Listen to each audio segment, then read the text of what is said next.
On dit qu'adopter en Côte d'Ivoire, là, c'est difficile. Bon, c'est relatif parce que quand on dit difficile, j'ai suivi le document tout à l'heure. La dame a dit qu'elle a adopté quelqu'un dans son quartier. Ce qui est plus commun en Côte d'Ivoire, c'est l'adoption de fait. C'est-à-dire, on ne va pas devant le juge. Je prends peut-être mon petit frère, l'enfant de quelqu'un, je l'adopte, je lui inculque mes valeurs et tout ça. Donc, ça veut dire déjà, les gens ont déjà cette culture d'adopter. Le plus difficile pour aller juridiquement, c'est qu'on se dit, ah tiens, l'enfant va avoir les mêmes droits que mes enfants. Si je meurs demain, il va venir revendiquer et c'est compliqué. Donc, concernant la fécondation in vitro, je vais faire une petite différenciation parce que généralement, les gens confondent fécondation in vitro et insémination artificielle. C'est ça. Voilà. Et donc, la dame tout à l'heure a parlé de coût, c'est pas faux, parce que la fécondation in vitro, en fait, pour parler de façon terre à terre, on a une émission quand même assez suivie. Donc, on va prélever en fait l'ovule de la femme. On va le mettre dans un cadre adéquat. Ça, c'est pour les scientifiques, je ne connais pas le cadre adéquat. On prend le spermatozoïde du monsieur ou d'un donneur, on met et on laisse l'œuf se développer pendant un moment. Et c'est arrivé à un moment de gestation qu'on prend cet ovule-là et qu'on le met en fait ensuite dans l'utérus et on suit en fait l'évolution. C'est ça. Alors que l'insémination, on va juste prendre le spermatozoïde de ton mari, de ton conjoint ou du donneur, on va le mettre directement dans ton ovule qui est préalablement préparé et ça se fait comme si vous aviez eu des rapports sexuels. C'est comme s'il y avait eu la rencontre entre le spermatozoïde et l'ovule. Voilà. Donc, l'insémination est beaucoup moins chère que l'in vitro. Je ne veux pas dire de chiffres inexacts, mais je sais que ça peut commencer même parfois à partir de 350 000 jusqu'à 500 000 francs. Alors que pour la fécondation in vitro, il faut avoir au minimum, on va dire, 2 à 3 millions. Parce que là-bas, ça marche plus les risques. La couveuse. Non, parce que là-bas, il y a beaucoup plus de volets techniques de la chose. Il y a un suivi qui est beaucoup plus rigoureux. Exactement. Et il y a beaucoup plus de chances que vous fassiez appel à un donneur. Au niveau de la fécondation in vitro. Voilà. Donc, c'est ce qui fait la différence. D'accord. Alors, on va se concentrer déjà sur l'adoption. Je voulais demander quel est le coût aujourd'hui de l'adoption en Côte d'Ivoire et comment est-ce que c'est encadré juridiquement? D'accord. Je ne pourrais donner un coût particulier parce que c'est au niveau des procédures que ça change. Une chose est sûre, c'est que sachez qu'une fois qu'il y a adoption, vous avez une procédure judiciaire. Donc, il y a des coûts, on va dire, basiques à payer. Et en fait, vous devez pouvoir montrer au juge, au-delà de l'intérêt qu'il y a pour cet enfant d'être adopté, que vous pouvez subvenir à ses besoins. Et cela va dépendre de l'âge à partir duquel vous adoptez. Et ça va poser la deuxième question. Quel est le cadre juridique pour le faire? En Côte d'Ivoire, nous avons 2 types d'adoption. Il y a l'adoption simple, l'adoption plénière. Je vais expliquer rapidement. Adoption simple, déjà, le premier critère, je veux briser ce tabou-là qui me revient souvent, qu'on dit qu'il faut forcément être marié pour pouvoir adopter. C'est totalement faux. Le juge exige juste que l'une des personnes, c'est-à-dire que vous soyez de sexe masculin ou féminin, vous ayez au moins plus de 30 ans. C'est la première condition. Donc, pour ne pas se perdre, on va partir de quelqu'un qui est célibataire avant d'aller pour le cas des couples qui sont mariés. Donc, vous êtes célibataire, vous voulez adopter, vous devez avoir déjà plus de 30 ans. Et ensuite, pour une adoption simple, je précise, ensuite de cela, il va falloir également que l'enfant que vous voulez adopter, il faut qu'il y ait une marge d'âge, un écart d'âge d'au moins 15 ans. Donc, ça veut dire que si je prends n'importe quoi, j'ai 35 ans, l'enfant que je dois adopter, il faut qu'il y ait au moins 15 ans entre nous pour que je puisse le faire. D'accord. Voilà. Si tu as 35 ans, l'enfant peut avoir 20 ans? Voilà. Et dans le cas où peut-être l'enfant a déjà 14 ans ou plus, il faut que lui puisse consentir. D'accord. Voilà. La vie de l'enfant compte. À partir de 14 ans, il faut que l'enfant puisse dire oui, je vais aller avec ça. Au-delà de ça, on suppose qu'il est mineur. Donc, s'il y a ses parents légitimes qui vivent, qui veulent concéder, il faut qu'il consente. Si c'est le tuteur légal, c'est-à-dire si c'est l'ONG, l'orphelinat, il faut également qu'eux, ils acceptent. Donc, voilà, pour le cas des personnes célibataires. Maintenant, si vous êtes en couple, vous êtes mariés, il faut que déjà, l'un de vous au moins ait plus de 30 ans. Mais ce que tu n'as pas dit, c'est quand tu es célibataire, est-ce que tu dois prouver tes revenus aussi? Bien sûr, parce que c'est la première chose. L'enfant que vous allez recueillir, même s'il est dans un orphelinat, j'ai envie de dire, il a des besoins vitaux. Donc, si vous le prenez, le juge est censé supposer que, c'est vrai que je vais y revenir peut-être un peu dans l'émission, que c'est possible de révoquer une adoption, mais on part du principe que vous ne partez pas le prendre pour le laisser. Donc, on veut s'assurer que vous savez dans quoi vous vous engagez et que vous allez pouvoir subvenir à tous les besoins de cet enfant pour qu'il puisse grandir comme tout autre enfant dans une famille naturelle. D'accord, ok. Voilà. Donc, on va chez le couple maintenant. Voilà. Donc, on va pour les couples. Donc, il faudrait que soit le monsieur ou la dame ait au moins plus de 30 ans et il faudrait qu'ils aient une vie commune d'au moins 5 ans. Donc, un nouveau couple. Assurer une certaine Voilà. stabilité aussi à Oui, l'enfant. vraiment. On peut pas adopter. Voilà. Non, mais en fait, là, on va dire c'est le principe. C'est qu'on dit, c'est vraiment droit, il y a le principe et il y a les dérogations. Si vous arrivez à prouver que, par exemple, il peut y arriver que ce soit un enfant qui est l'enfant de l'autre, les familles recomposées, et vous voulez adopter, vous savez que vous n'avez pas déjà 5 ans de vie, vous avez la volonté. Il y a des cas d'exception où le juge peut se mais c'est le principe D'accord, qui est là. c'est le principe qui est là. Ok, c'est d'accord. possible, en fait, Ce sont les bases en fait de l'adoption. Voilà. Donc, il y a des visites qui se font chez ses parents, là, chez ses couples, pour voir si Oui, bien sûr, il y a l'atmosphère est bien sûr, il y a une propice. Il y a un enquête. suivi Voilà. social. Oui, il y a une enquête sociale et tout ça. C'est pour tout ça que, Il y a un justement, minimum on en vient de dire... salarial qu'on demande de revenus pour pouvoir prendre un enfant ou non. Non, la loi ne spécifie pas un revenu particulier, mais je pense que ça va s'évaluer non seulement au niveau de l'âge de l'enfant que vous prenez. Plus il est jeune, on va dire, vous devez imaginer, vous allez le mettre à l'école et tout ça. ouais. Donc, on veut, parce qu'on ne peut pas donner un minimum. On se dit que le parent qui veut déjà prendre l'enfant, il est de bonne volonté. C'est ça. Donc, on va voir, parce qu'il y a des familles, je veux dire sortir du cadre, mais il y a des familles qui sont indigentes, qui ont leurs enfants et qui s'en occupent.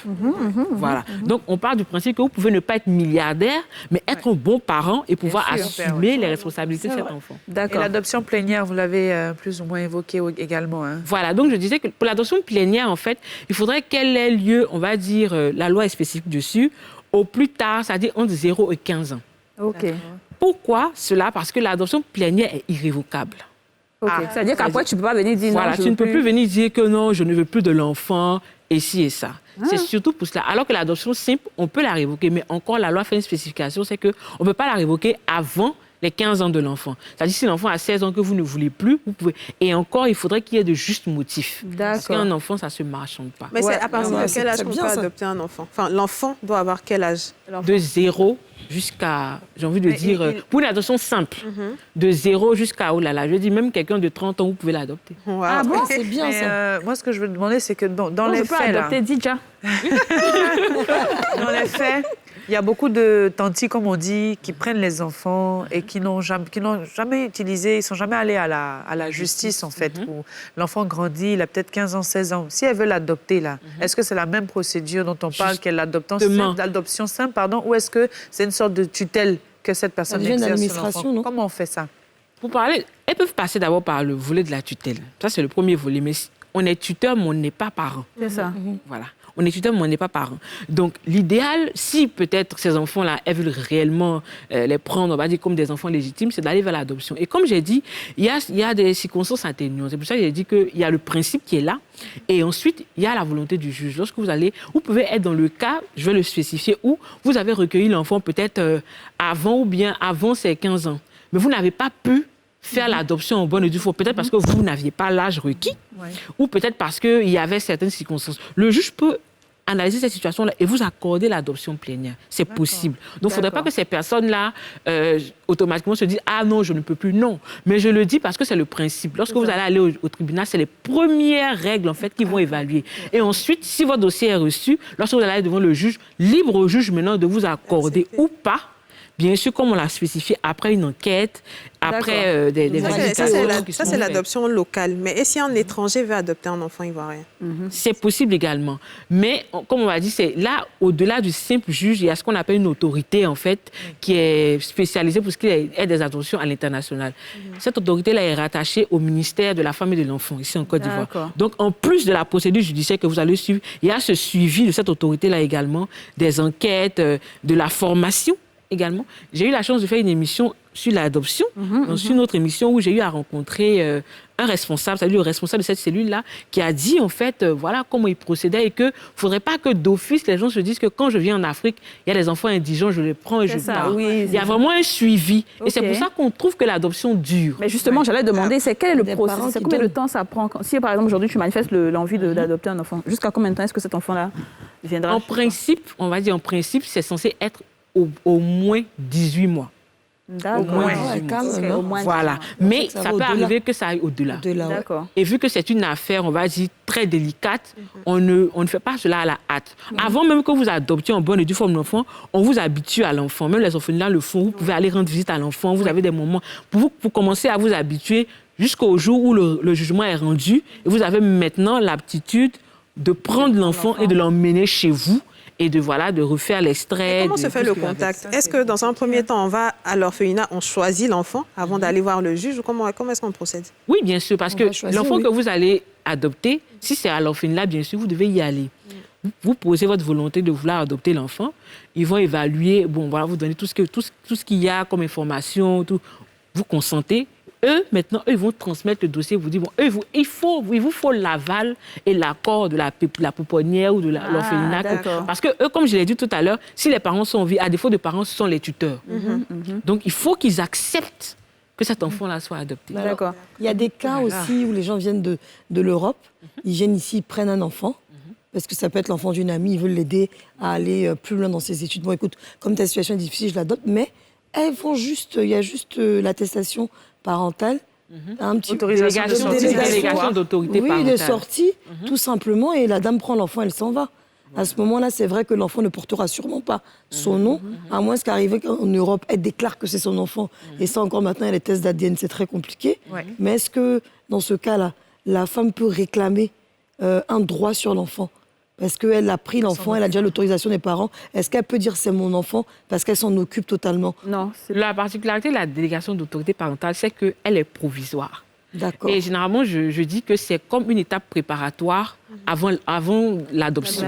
Il y a des personnes qui passent déjà par cela. C'est-à-dire, vous D'accord. partez, et si le parent est en vie dans le cas, c'est avec l'accord du parent vivant, c'est-à-dire soit des deux Oui, parents ou oui, du parent vivant, et de la personne qui va adopter, de l'adoptant, qu'il va y avoir la délégation d'autorité. Mais elle est provisoire. Je dis, quand la décision est rendue, vous précisez que je délègue mon autorité parentale, par exemple, sur une période de 3 ans. Et elle est précise. Parce que dans la délégation de l'autorité parentale, c'est beaucoup de choses. Ah, il y a des il y a périodes. le nom, il y a les prérogatives du nom, il y a le patrimoine et tout ça. Vous précisez. Je peux déléguer mon autorité parentale en ce qui concerne l'éducation de mon enfant. Donc, je donne l'autorisation à cette personne-là de la scolariser et tout.